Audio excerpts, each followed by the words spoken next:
Hello and welcome to TW White & Son Suzuki. My name's Matthew and this is the Suzuki Ignis SZ5 in a lovely khaki green metallic. Now SZ5 does mean it is a top of the range model, so some of the standard features you'll see on here is reverse camera, keyless entry as well as indicators on the mirrors, running LED lights with projected headlights that's on the front there. At the top there you've got adaptive cruise control as well as radar braking, both conjunction in with the same thing. The front fog lights just down the lower bezel there. So let's open up the vehicle so you can have a good look inside. So you've got the nice silver trim which also goes into the centre. This one is an automatic as well, 1.2. Front and rear electric windows with electrical adjusted mirrors, but they are manually fold in. Designer cloth seating. So this car has just done over 3,600 miles, so not a lot of mileage. So it has just come into part exchange. So coming into the rear here, as well as the Ignis is a four-seater, but with a nice little quirky option of being able to slide the seats forward to give yourself more boot space if you need it as an option. It does come with full Ignis mats as well. And as I just lift this up, you'll see the reverse camera just situated above the number plate. And there's that nice deep boot in there. Now it does come with Isofix and as well as over the top tether. So they go in junction with itself, of course. So if you have got children or grandchildren, perfect little car to be running around in. Especially if you're doing short journeys or going around town. Can do long journeys. I'll probably just say it wasn't really designed for that, but you can do that nonetheless anyway.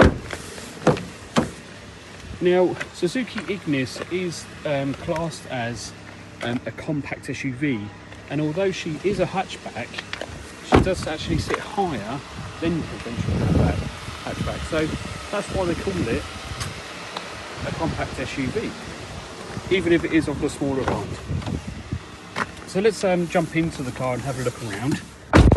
So, as I said, just under 3,600 miles. Now, fuel economy wise, I would say standard, you'll get out one of these. I mean, I've never seen below 48 miles a gallon. So they're very, very economical vehicles, but they're not too languid on the power at the same time. Now, as I said, it is a 1.2, but it's a normal aspirated 1.2. You've got a cruise control just there. Obviously answer and hang up for the Bluetooth, and then controls for the infotainment screen. As I said, it does come with automatic lighting. You've got front and rear fog light options there.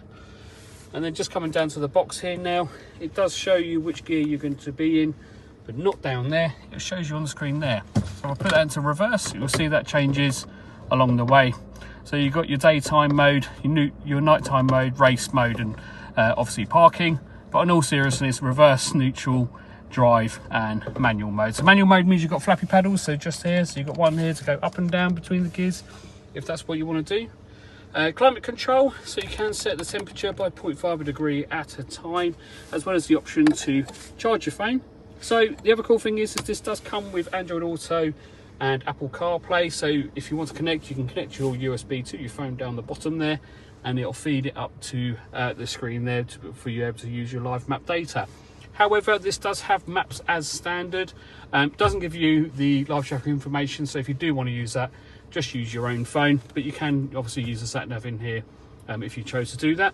Options is FM, AM and DAB radio as options there for you, so you can have different areas for different radio stations, but to be honest with you, just keeping it on the DAB, and you can refresh that in a different area if you turn up. As I said, it does come with Bluetooth as well as the smartphone link as well. So just going to give you a quick view on the reverse camera.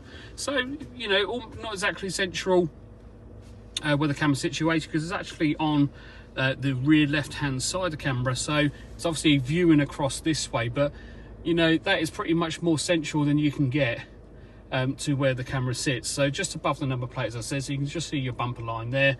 So when reversing, obviously you can see how distance is between you and that object behind you. Yellow marker and red marker, that's roughly 2 feet, and that is roughly 1 foot away from the object behind you. It's what I've worked out when I've tested it myself. Well, look, I really hope you enjoyed this video. If you want to book a test drive and come along and have a look, give us a call, 01372 414 414. Thank you.